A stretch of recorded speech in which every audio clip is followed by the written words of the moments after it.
Hi friends, Andre ఓవర్డాల్ దర్శకత్వంలో వచ్చిన passenger cinema మేలో రిలీజ్ అయింది. ఈ సినిమా ఎలా ఉందో చూద్దాం.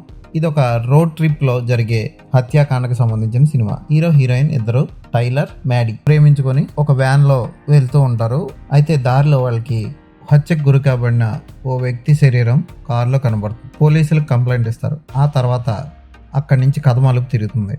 హీరోయిన్ దూరంగా ఉన్న వ్యక్తిని చూస్తుంది. అలాగే హీరోయిన్ వెళ్తున్న వ్యాన్కి 3 గీతలు గీసుంటాయి. ఆ 3 గీతలు ఏంటో తెలుసుకోవడం కోసం హీరోయిన్ సైన్స్కి సంబంధించిన బుక్ ఒకటి ఓ బుక్ షాప్లో తీస్తుంది. ఆ 3 గీతలకి అర్థం ఏంటి, అలాంటి గీతలు వ్యాన్ మీద కనిపించినప్పుడు ఏం జరగబోతుంది, ఇవన్నీ తెలుసుకోవాలంటే సినిమా చూడాలి. సినిమా అంత గొప్పగా అనిపించదు. భారీ వైలెన్స్ కానీ, ఒళ్ళు గగ్గురు పొడిచే సన్నివేశాలు కానీ, అసభ్యకర సన్నివేశాలు కానీ ఏమి ఉండవు. సినిమా స్టార్టింగ్లో ఇద్దరు ఫ్రెండ్స్ వెళ్తున్న కార్ని అటాక్ చేస్తారు కొంతమంది రాక్షసులు.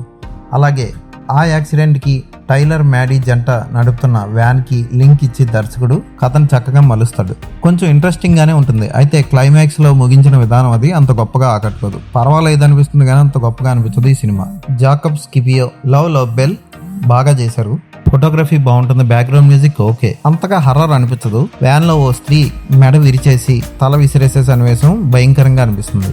అలాగే ఓ షాట్ మాత్రం చాలా బాగా తీశారు. హీరోయిన్ పార్కింగ్ లో ఉన్న వ్యాన్ దగ్గరికి వెళ్తూ ఉంటుంది. అయితే వెనక ఎవరో ఆవిడ్ని వెంబడిస్తూ ఉంటారు.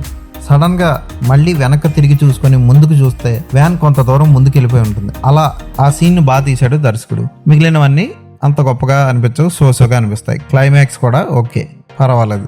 ఈ సినిమా ఇంగ్లీష్లో రిలీజ్ అయింది, థియేటర్లో రిలీజ్ అయింది, ఇంకా ఓటీటీలో రిలీజ్ అవ్వలేదు, తెలుగులో కూడా లేదు. హీరో హీరోయిన్లు ఇద్దరు బాగా చేశారు. ఈ సినిమాకి నేను ఇచ్చే రేటింగ్ 2.5/5.